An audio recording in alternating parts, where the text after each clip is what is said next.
I'm afraid if I let go of it, then he won't realize how bad he hurt me. That sounds so different than the gospel, right? That sounds so different than what Christ declared. Things ramped up over those 10 years, but he got better at hiding it. How do you see God using you right now in this area, and what kind of ministry has he given you? Oh my gosh, this is what we've been looking for. The effort's good, but often doesn't lead to change. Our 90-day sexual fast turned into a 2-year sexual fast. 2 years, 3 months. But who's counting? Johnny and Vicki Greenfield, welcome to the Pure Desire podcast. We are glad to have you with us. Good to be here. We are going to dive into your story of healing. We have a lot of history with you guys. We've had a relationship with you guys for a long time. And it's funny, it took our donor development manager, John Begeman, to just be like, hey, you should have the Greenfields on. And I'm like, oh, yeah, we totally should. And so we're going to dive into you guys' story of healing. And I know you got a lot of history with Pure Desire and have a great story. And we just want to kind of give our listeners another perspective from people who've gone through the process and are leading groups or now helping other people. And so let's just jump into it. How about you first just start by introducing yourself, like what you do, family, how long you've been married, all that. Why don't you just introduce yourself to our listeners? Well, my name's Johnny, and this is my wife, Vicki. We've been married 47 years right now. Wow. 48 in August 20th. We have 2 daughters, adult daughters, Okay. and 3 kids. And we're at the retirement stage where we're really enjoying our adult children and their kids. Yeah. And we've got more time. We just built a new cabin. And so when we're not doing groups, we're, being with our grandkids and taking them places, trying to help the kids out with all the softball games and horse stuff. And it's really fun time of our life. Actually own property in Oregon, so Okay. we're neighbors. Okay, there you go. Very good. Glad to know that. Okay, let's jump into your story here. What was your family of origin like, and what kind of culture did you both experience when it came to the topic of sex, sexuality, sexual brokenness? Well, that's an interesting story because I'm not blaming my folks. I know they did the best they could, but they both came from trying to escape their own family of origin, that's really. And I didn't quite understand what was going on. I grew up with the babysitting, using the TV for that, black and white, and I loved the Westerns. Yes. Gene Autry, Roy Rogers, all the favorites, and The Rifleman was a big one. But they worked late at night, and they were off doing their own thing, which we're grateful for. But the topics of sex wasn't really spoken. I remember I got real excited one weekend. My folks took me on a cattle drive out in the Hawaii Mountains. That's out in the sagebrush, and I got to ride my own horse. I was probably 8, 9 years old. I thought it was really wonderful. I mean, we'd take the cattle just like in the movies, and we'd push them from one pasture to another, and at the end of the trail ride, we'd gather them up and they'd go through the cattle chute, That was I thought I was on fire.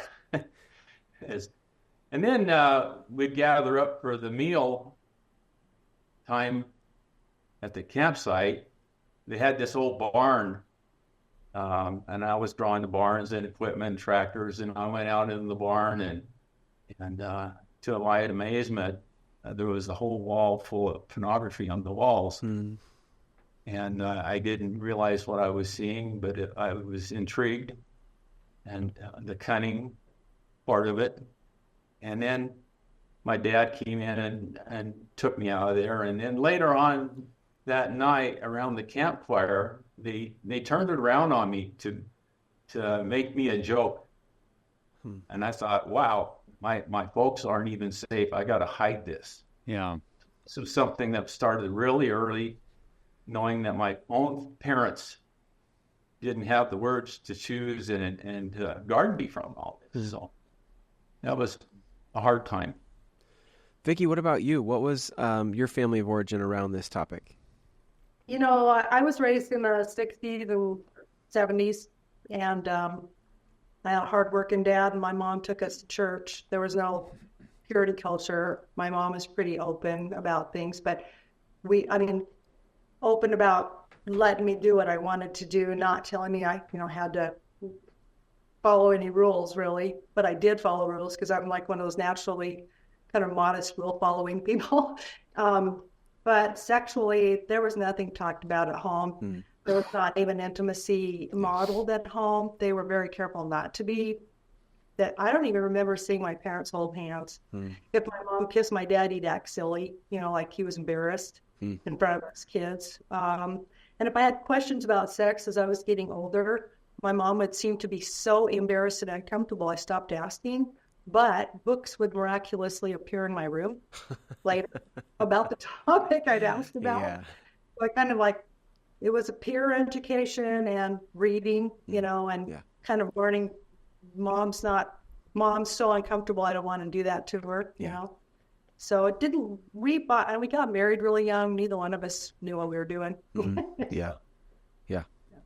It's always amazing in people's stories how common this is, that we just grew up in environments where these things weren't modeled well, and they were either completely secretive and hidden and shameful, or a little bit like you described, Johnny. There were things that were out in the open, or that where we were exposed to content we probably shouldn't have been, but even the way that was handled became part of our feelings of shame and secrecy. And so, we bring that into our marriages. You guys get married, and at what point in your relationship did the sexual brokenness kind of surface? When did it become apparent that this was an issue that you guys were going to have to deal with?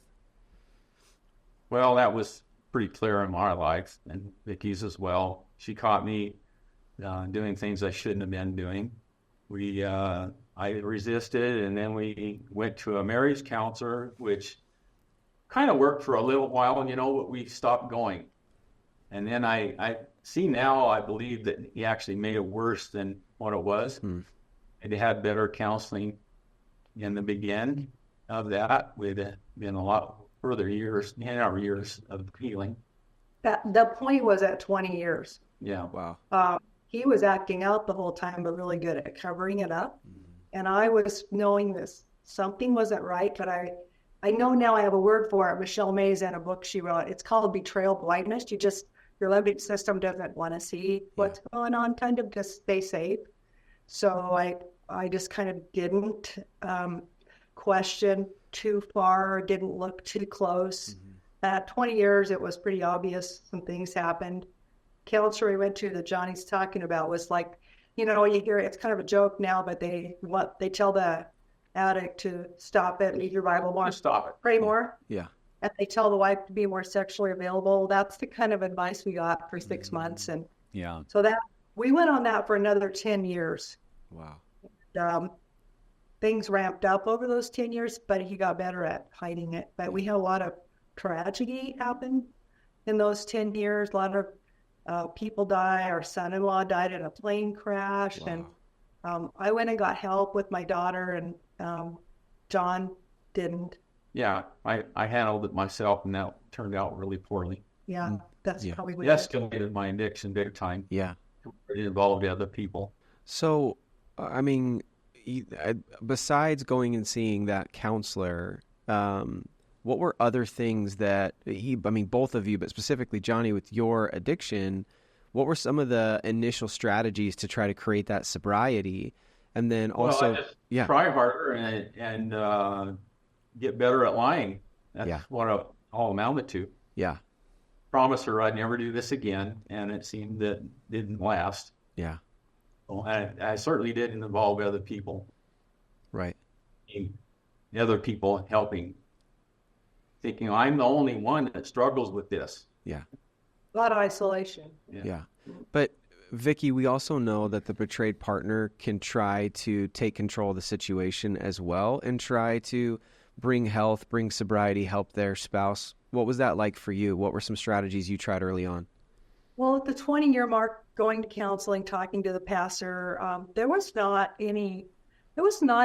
didn't even know about CSATs at the 20-year mark. And we've been married, it'll be 48 years actually this summer.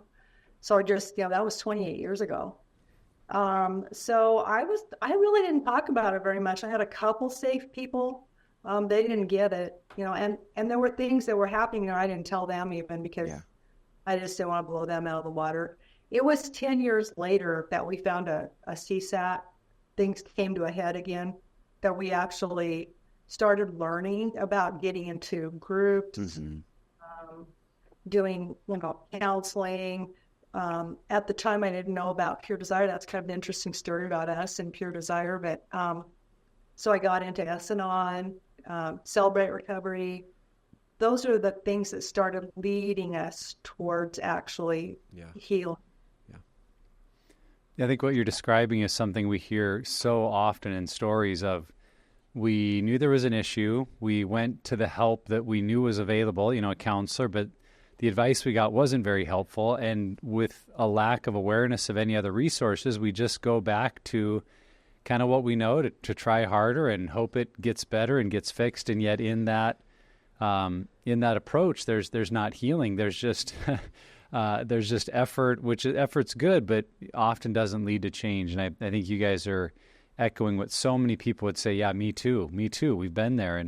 And so as you guys began to pursue healing, maybe at the 30-year mark, what were some of the hurdles that you had to face? What were some of, maybe for you, Johnny, knowing you probably had to get more open with this with a group and face some of those things. What were there hurdles like that you had to face even in recovery, that you found challenging and just had to be overcome?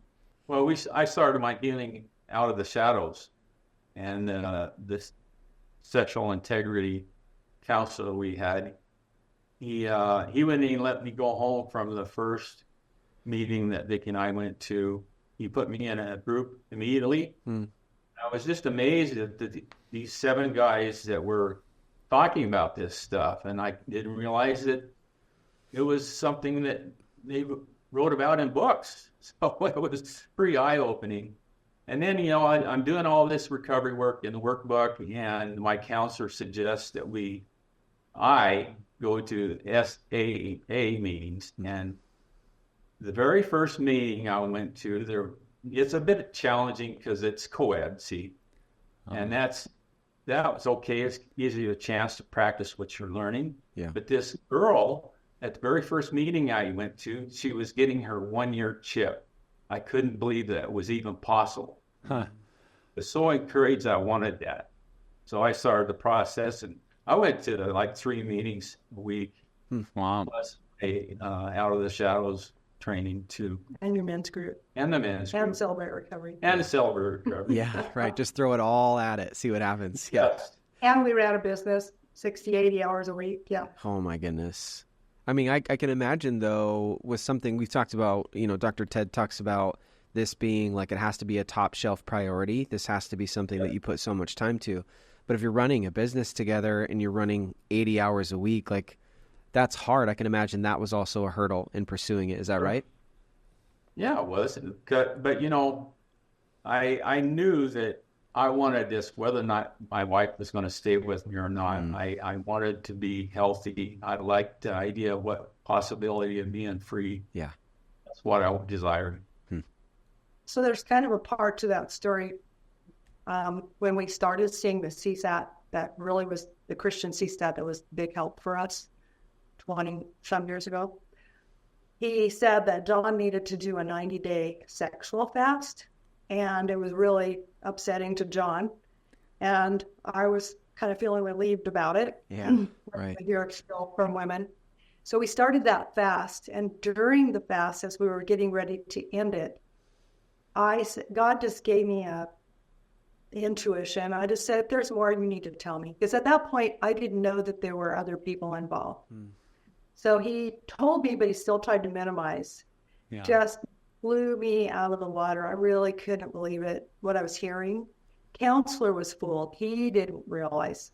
So I was leaving. I stayed in the house because we had a daughter getting married in 4 months, and I didn't want to hurt her wedding or ruin anything for her. So they didn't know. And but he was doing all those things he was saying he just told you about, and I was seeing change. I didn't think I wanted to stay anyway, but I was there. So I saw the I didn't just hear about it. I was seeing all the things he was doing. I was seeing change. At the end of the 4 months when my daughter got married, I'm like, do I want to leave yet? Because maybe I might like this new guy. I'm not sure I'm not sure I can love him again, because he really blew our marriage out of the water. Hurt me, Totally. And so the part that some people have trouble with, but I think it's healthy for people to hear, our 90-day sexual fast turned into a 2-year sexual fast. Because I said, I'm not getting back into a relationship sexually until I know I'm staying.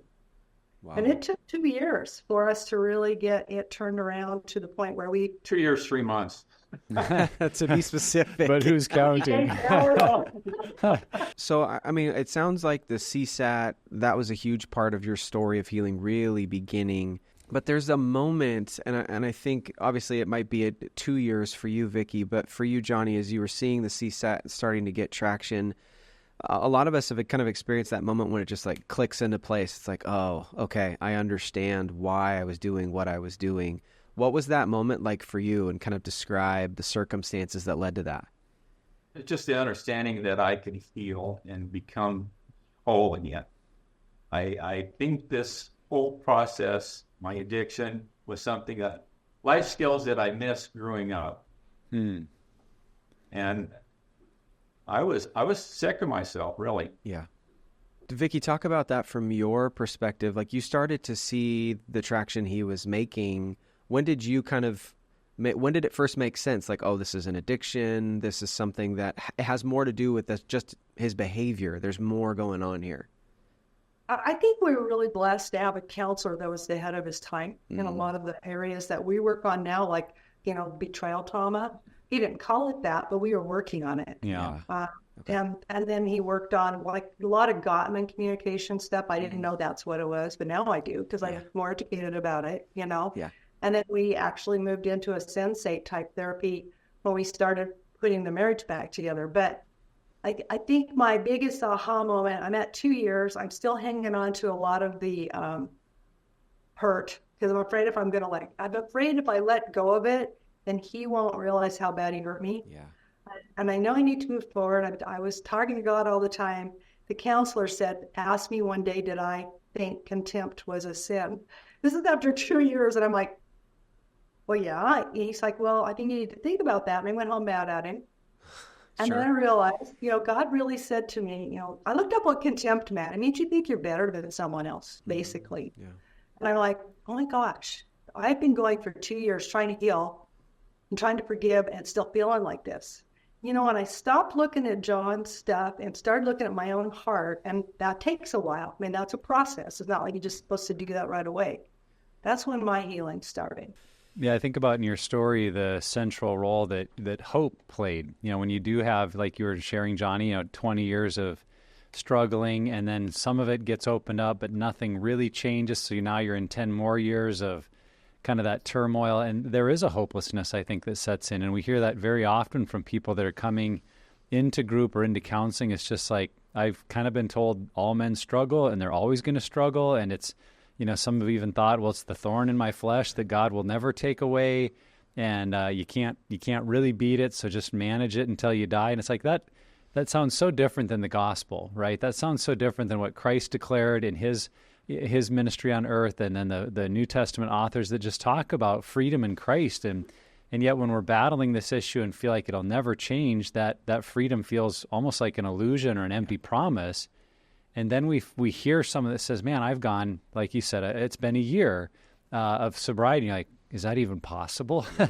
And that little seed of hope, that little seed that there could be a better way, there could be something different in our lives and marriage, I think that's what starts people down that path, and then can lead into a lot of lasting change. And you guys, as you talked about here today, year 17, and you're able to look back at a pretty long road of healing that has now been sustained, and that you've been growing in and been able to use your story to help other couples. As you kind of reflect on this 17-year journey of healing, and I mean, obviously much longer, the marriage itself, but as you look at particularly the healing journey, what would you say are some of the key elements that you've now identified? And when you share with other couples or encourage them, like, what are those key elements you feel that led you to find freedom and recovery from sexual brokenness? I think the biggest deal is connection. Hmm. And, the first couple of years you did the men's retreat at Mount Rainier in Portland, that was eye-opening because you have all these guys come together, and it's a little weird at first. I'm thinking, man, we must be really messed up, but it didn't take very long to understand this is the way church should be. Hmm. Oh, I hated for it to end, and I look forward to that every year. Yeah. It's just being in the midst of people that have conquered this and working on it, and I love it. Vicki, what about for you? I mean, healing from betrayal is just as important. I think community, again, I agree with John. Our counselor at the time, the CSAC, had women's group and a men's group. I was the old lady of the group. I always felt kind of like I didn't belong there. I'm 50 and they're all in their 30s or 20s, you know. Yeah. But that's still going on in the Betrayal Beyond groups. You know, I'm the old lady of the group usually. But, you know, just the openness, the acceptance, in community breaks the shame. Yeah. And not just the addicts carry shame. You know, the partners also, you know, we think there's something broken about us or wrong with us. And so that community is just beautiful. It's like Christ reflecting in each other, to each other. And I agree with Johnny. And then when we did get involved in Pure Desire, like 6 years later, which is another kind of story, but those retreats, they had women's retreats where Diane Roberts was, you know, doing a lot of the leading, and the men's dad was doing it. And they were really amazing and healthy and so healing. I do want to say, as someone who is in their 30s now, that seeing people who are older than I am and in different seasons of life is incredibly encouraging when you watch them address patterns that might have been there for decades of their life. Mm-hmm. To me, it's not that we're all going to get like old and crotchety and we're going to get stuck in our ways. It's like, no, there's still change possible. So I just want to release any shame you may feel as being the older lady in group or the older guy in group. There's no shame there. That's actually a beautiful thing. We've kind of gotten over that. Okay, good. Just making sure. We've got so many groups. Yeah, for sure. Okay, so this is a super personal and private area. I mean, we've talked about it so many times on the show that sexuality is probably the most, intimate piece of us. But to, get your own healing is one thing, but then it's another thing to start sharing it with other people and being honest and open about it in community. Talk to us about how you got to that point. When did it kind of click? Like, okay, we really got to start being open about our story, and how'd you find the courage to do that? Did I start? You can start. Sure. Okay.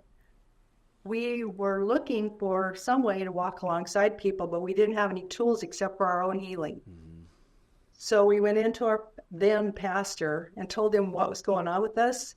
And he was shocked and really didn't want to hear it. And so we left really discouraged. Then a gal, I would get phone calls randomly. The people that did know what we'd been through, guys would call John, women would call me. We could sympathize and empathize and kind of walk beside them, but we really didn't have any good tools for helping them. So we didn't know about Pure Desire. So a woman called me who was about my age with kind of the same situation I had been in.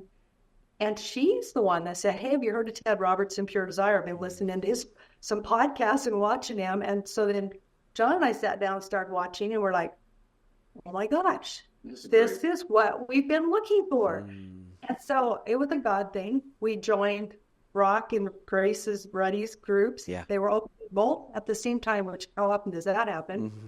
Got in their groups, went all the way through and came out. And we've been going full steam ever since. So because we found the way to join and help this issue. It really brought the Bible alive. Yeah, we're trying to become the people we wished we had back when we were going through this. Yes. Absolutely. Yes. So it sounds like when you found like Pure Desire and Pure Desire groups, you were already looking to walk alongside other couples. What prompted that for you guys? Was it just knowing how hard it had been and wanting to be there for others, or was there seeing that brokenness in people's lives that you knew as it would come up, or what maybe created that initial seed of just saying we want to walk alongside others? Because I think for many people there is an attitude of like, well, we just need to heal us. We need to get this marriage fixed, and then we can go back to just doing, normal life. But taking that step into, man, we want to impact others. Where did that come from for you guys? Well, it's an understanding that it's just not a one step and done. It's able to carry that message to people that are hurting. And this is real hard. I mean, it's hard stuff. Yeah. And understanding that there's help out there and I can be part of that. God can use me. That's a wonderful thing that you can see, especially in the men's group, the women's too, because you can see the moment the lights come on. Yeah. And you get to share that and you get to be a part of that. I think we've been through 12-step. We've been through 8 principles. We believe in the 12th step. We believe in the 8th principle. I mean, once you get this, you don't keep it to yourself. You can't give it to someone else. And our big prayer, we have this really cool thing we like to say in our prayers. Make it count. Make it count. Yeah. Yeah. To His glory, to make it count. And I don't know that everybody feels that driven, but we do. And God helped us retire. A guy walked into our business, made us an offer we couldn't refuse. And our retirement led us to just doing more groups. Being really grateful to Pure Desire for allowing us to be able to have ITAP do PSAP educations, to allowing us to have APSAT training. I'm not a coach, I'm not a counselor, but I got so much more information to be a good guide. Yeah. And my groups are more richer because of it. So I don't know, we just feel driven. Yeah. Till we stop being driven, I guess we'll be going. Yeah. Vicki, I think you should say that you don't have the title or, the formal role of coach or therapist or counselor, but you are absolutely coaching and counseling women and couples through your ministry and your story. Reflect a little bit on the impact this has had on relationships. I mean, maybe not only your marriage, but on your parenting, your kids, your family, friends. Like, how has this changed the way your guys' relationships work? Boy, I can really see that in my grandkids. I mean, I raised my daughters and made so many mistakes, and now I get a second chance of playing that forward, what I've learned. In discipline, I really don't discipline at all. Murder, but that's okay. It's up to their parents to actually discipline, and that I can spend the time and talk them through stuff. Emotionally invest, yeah. And I get to do that. So It has taken things a lot deeper. It has weeded out some friendships. Our families, unless they watch this podcast, our immediate families still don't know our journey. My dad's passed away. My mom's really old. We did not have safe families to share this with. So we had families God gave us in our groups. Yeah. Our close friends, mostly from church. And our children were adults when we went through this. So we had to set them down eventually, and tell them what was going on. And we blew them out of the water. They had to get one of them especially had to get some counseling too. Yeah. But, I think they have a really deep, rich relationship with their dad now because he's made amends for so many things, and he's so open with them, and relationally he's a different person. I always say, I love the new guy. Don't like the old guy so much, but I love the new guy. And so do they. That's amazing. I mean, that's just like, what else could you hope for, as your kids get older and your family grows, that those relationships deepen and get richer. That's awesome. You guys have mentioned it in a number of ways already, but just talk, for a minute or two about the ministry that God's given you through your healing, now being connected to Pure Desire, all these things. Like, how do you see God using you right now in this area, and what kind of ministry has He given you? Well, I'm still able to run a group. I'm pretty good at facilitating. I'm not trying to give anybody advice, but understanding what worked for me, and I can still be connected. I've got when I first started this, I didn't want a phone, and I got a flip phone. You kind of make fun of me, but that's okay. No, it's great. Guys still call me, and I still meet for coffee and explain my story. I get to give my testimony, and pretty open about it. Wow. The churches that are invested in this have a kingdom mentality. So I've had churches call, and Johnny too, I'd say, hey, we would like a group here. We don't have anybody to lead it. And so John, went over to a different church. I've been in a couple different churches besides my own leading women's groups. One that I'm in right now, I've been I've done probably 6 groups there. Wow. And there are probably 4 men's groups going there. And then our own church, home-based church, we have 2 women's groups, 2 men's groups going. So we're busy. Our phone rings a lot. I think because we've been doing this so long, I am a church group advisor, but I think our names just kind of get thrown out there more. We do have contact with a lot of the counselors that we feel are helpful. We know quite a few now pastors. So they kind of know if they hear, like we actually recently just changed churches, and we came into a church where the pastors had already knew us through a counseling center that, they had been, it works through their church. And so it was a lot easier transition actually, but we're kind of known, we kind of laugh. We feel like we're known as like the sex people. I think healing ministry is better. Yeah. Yeah, that's fair. Guys, no problem. Go ask John or Vicki who to go to or who to talk to. That's totally. I'm ashamed of that. It's not lost. It's profound how motivated and driven you guys are. Like it is crazy because you can be passionate about this ministry, you can lead groups, you can do that, but to go get PSAP and ABSAT certified and to know the counselors and clinicians in your area and to be leading groups at other churches, like that's like all-star level effort. And it's incredible. It's awesome to see that you guys didn't just get your own healing and call it square, but you wanted to do something with it. And it's clear that the Make It Count is absolutely a banner that you guys have for your marriage. It's incredible to hear. It's like, I keep thinking about that, old story about the starfish on the beach, the little girl's throwing them back, and the lady's like, you can't save them. She's like, well, I can save this one. Yeah. I don't feel like we're doing any saving. We're joining God in the work that He's doing, but if it makes a difference to that one, that's worth it. Wow. Yeah. Yeah, I was just going to echo the same thing, that I think there are many people that when they have a story, they want to share it and want to help others. But I really think there's something to be said for God's ability to use us when we do get a little bit of training, when we get some education, when we're able to partner our story with some of that knowledge and a methodology and an understanding of why some things worked in our story and why other things didn't. I mean, that really equips us, I think, to be used even more. And so I hope that is an encouragement to listeners that feel like, we get people in all stages of their journey. Some people might be listening to this and they're in week 1.